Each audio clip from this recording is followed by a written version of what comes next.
So in a way, Umastandi and Tough, our CEO likes to say we need to be entrepreneurial minded. Even though we work here, we've got the check boxes, the ticks, and the guidelines to follow. Us as employees must have an entrepreneurial mindset and spirit. I guess that helps in fostering solutions, because when you've got a complication going on, what is the solution? Otherwise, a lot of people are just going to continue going unserviced. And there is still the judgment of risk. There is still the fact. If your credit score is quite low and bad, and you were a delinquent with other creditors, well, then that's just a fundamental. There's no deal. But if your story makes sense and we can see improvement and we can judge your character by how you're approaching us, and maybe people do change when they're asking for money, and then once they have the money, you find out another side to them. But in our appraisal process, another reason why you can't just necessarily get an approval in 24 hours is because we're trying to assess the viability of this deal, the property itself, and you as a borrower. Because if we just kept it down to the numbers, a lot of people wouldn't be assisted. But of abantu who have been entrepreneurial for 30 years, they've been doing whatever, mechanic shop, they don't really bank well, they operate in cash, don't necessarily have the financials to back and justify the request for 800,000 Rand loan. So how do we take all that information of this person and put together something for credit consideration? Look, at the end of the day, it's also not down to me whether a deal gets done. We still take it to our credit committee, and then we present the facts to them and say, okay, guys, here's the deal. What do you guys think?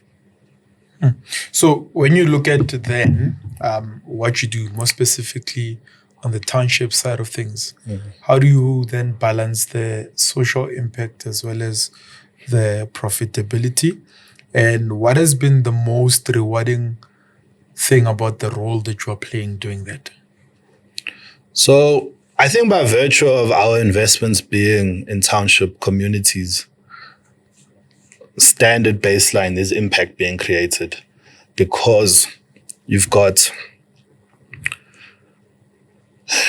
the capital appreciation of the subject property itself. So if your house used to be 500,000 Rand, we're now putting in an investment of another 500K. When you check the market valuation of a structure that has main house, your value's gone up. During that period, there was moments of short-term construction. We're likely procuring from the local building supplier, Westor, warehouse. So there's a huge value chain that gets created, or that gets to, live out this next 6 months of procurement, laborers on site, property improvements, market valuation, municipal rates and taxes going up, where our finance has made this all come to fruition. It's not our idea, it's our client's idea. But, there's a whole list of sort of environments that are being impacted by property developments in township communities. And post-construction, now you've got safe living spaces for people who are either, a lot of people, like, it guess depends which township we're talking about, but let's use Gauteng and Joburg for this conversation. Are you going to use Soweto, Tembisa? All of them. There's a massive influx coming in, and I'm using Soweto. I saw you Soweto. There's a massive influx. You've got the benefit of rest-3 there. Hey, and which is good. And that's actually another point we must talk about. Yeah. But yeah, that's why we earmarked Soweto as being the pilot area when Umastandi started. Sure. Because that it was conducive to this thing. Zoning rights, building rights are very important, particularly for us as a lender, because we've got our, we're putting up the money to... Do you think zoning then becomes an economic exclusion for other black people in other areas then? Well, in that case? If the answer is yes, then the answer is also yes for white people.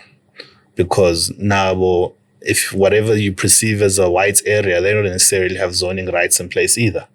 But it's easier to get it. How so? How so? Like, I'll give you an example. If let's say you go to an old white suburb, right? Like, let's say Birchley, Randall, sure, wherever, right?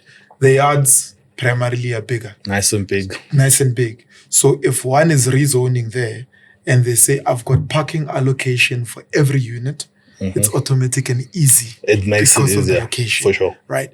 But if you're in the township and you say, I'm redeveloping 10 units, you're not going to have parking for all 10 of them. So the yard doesn't even allow you to have parking allocation. So automatically, even though your tenants will have access to transportation much easier, they don't need cars. But still zoning says you need to give them parking. How are you giving parking to somebody who doesn't have a car? It's control mechanisms. And ones that I'm not necessarily... No, I'm not making it your issue. Against. I'm just saying. But in your example, you say your point is that the Birchley property is easier to achieve rezoning or plan approval, whichever one. In that argument, yes, if your stand size is bigger and you can accommodate more parking, then it is. Because parking is a big requirement, particularly in the city of Johannesburg.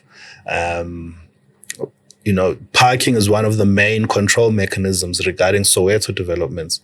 When we said, yes, they raised 3, but prior to that, they didn't have a strict parking requirements, but then you couldn't necessarily densify 3 floors up and up to 60 with consent, up to 60% coverage.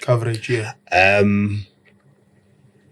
So Soweto, as an investment area, was great. Pilot, raised 3 rights, but there are more neighborhoods. And, wherever we get our opportunity to speak, we try to bring that message across that these developments, room, backyard developments, micro apartments, even if it's not backyard, if they're demolishing the main house and just building multi-lets, these developments are going to continue to happen.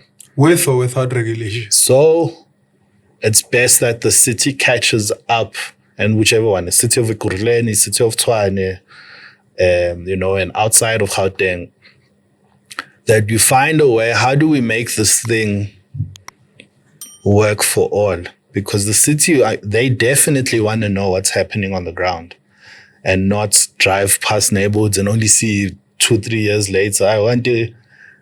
there's been so much property development happening here, and it also starts from my daily interactions. Yeah, this is how I see.